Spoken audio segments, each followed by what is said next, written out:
Shalom, puji Tuhan, Bapak Ibu Saudara yang dikasihi oleh Tuhan. Bersama-sama kita akan belajar kembali di dalam firman Tuhan. Dan sebelumnya mari saya ajak untuk kita berdoa sejenak. Puji Tuhan, kami naikkan kepada Engkau Bapa, buat kasih, rahmat, serta anugerah yang baru yang Kau curahkan dalam kehidupan kami. Sungguh kami bersyukur kepadamu Tuhan.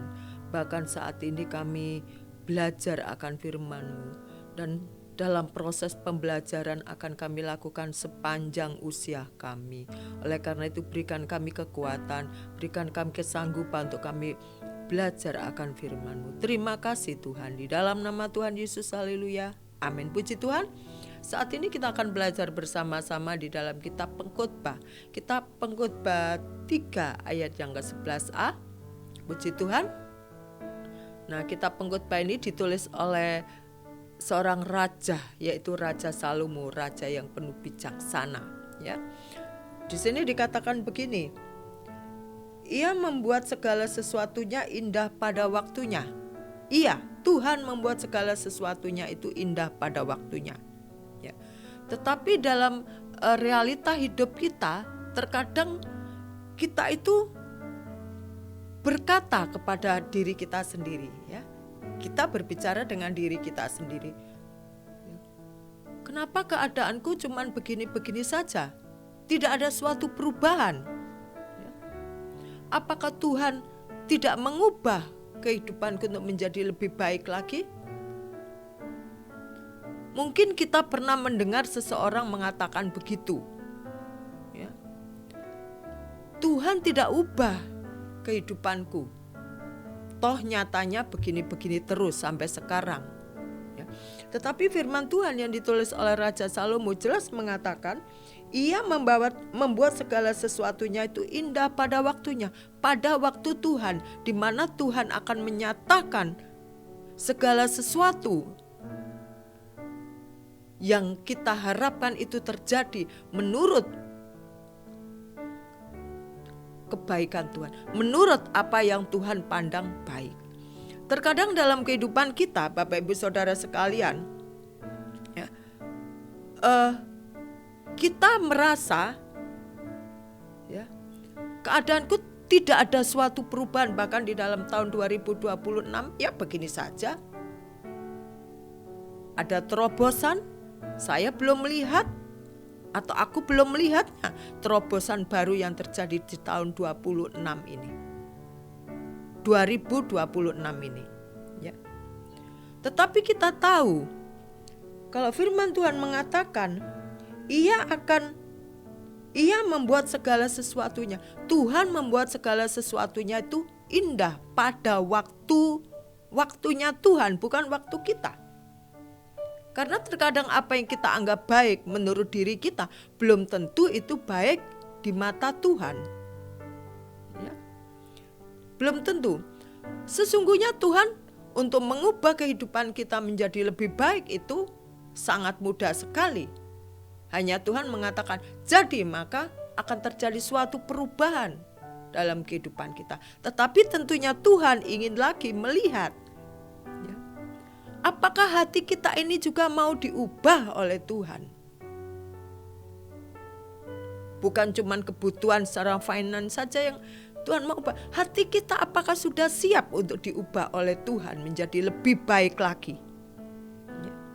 Hati kita terlebih dahulu sebelum Tuhan memberikan segala sesuatu yang terbaik untuk kita. Jika keadaan kita tidak berubah, apakah kita ini masih tetap beriman di dalam Yesus Kristus, tetap percaya kepada Tuhan? Bapak Ibu Saudara sekalian dikasihi oleh Tuhan,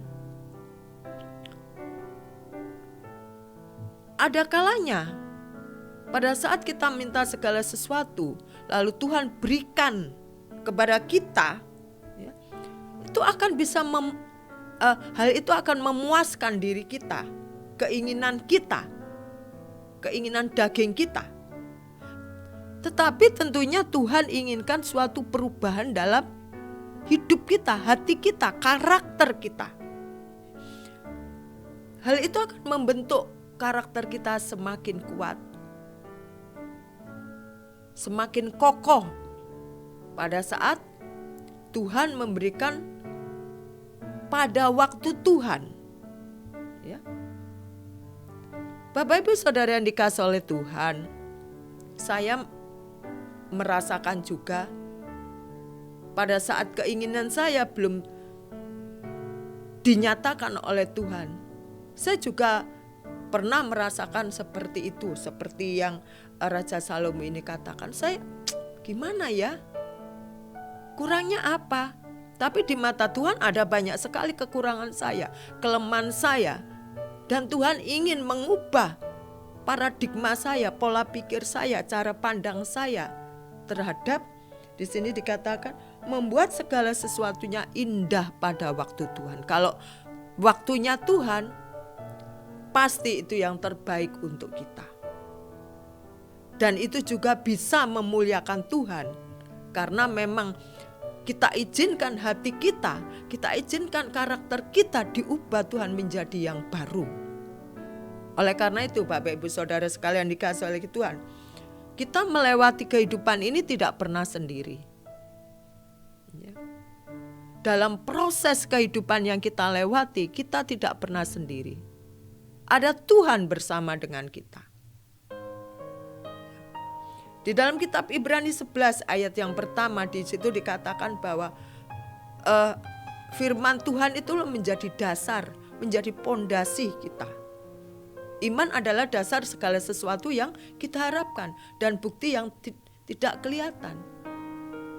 Kalau kita mempunyai pondasi, mempunyai dasar yang kuat, apapun yang menerpa kita, kita tahu kita harus melewati proses, dan proses itu akan membentuk hati kita, membentuk karakter kita, dan kita siap untuk menerima kebaikan yang melimpah yang dari Tuhan. Kita sudah siap. Oleh karena itu, ya, mari kita persiapkan diri kita untuk menerima hal yang baik yang dari Tuhan. Tapi izinkan Tuhan untuk membentuk hati kita, untuk membentuk karakter kita lebih indah dan mulia di hadapan Tuhan dan sesama. Puji Tuhan Bapak Ibu Saudara sekalian dikasihi oleh Tuhan. Tentunya saya juga ingin dibentuk, dan saya percaya kalau Tuhan memproses hidup saya tidak pernah ditinggalkan sendiri. Tangan Tuhan selalu menopang saya. Tangan Tuhan selalu memegang saya. Dan itu terjadi pula terhadap Bapak Ibu Saudara sekalian. Amin Bapak Ibu, puji Tuhan. Mari bersama-sama kita maju di dalam Tuhan, dan kita percaya bahwa janji Tuhan tidak pernah salah. Amin, puji Tuhan. Mari kita berdoa bersama-sama. Bapa, kami belajar untuk percaya.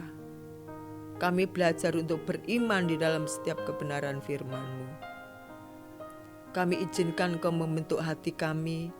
Kami izinkan Tuhan untuk membentuk karakter kami, supaya kami tetap setia, kami tetap beriman di dalam Kristus Yesus. Meskipun kami melewati badai kehidupan di dunia ini, karena kami percaya kami tidak pernah sendirian, dan kami tidak pernah ditinggalkan oleh Tuhan.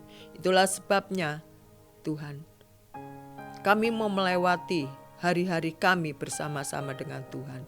Dan kami percaya bersama Tuhan kami akan bisa. Terima kasih. Di dalam nama Tuhan Yesus, haleluya. Amin. Puji Tuhan. Puji Tuhan Bapak Ibu, saya berharap kita semua tetap maju di dalam Tuhan. Di dalam tahun 2026 ini kita tetap fight di dalam Tuhan. Amin.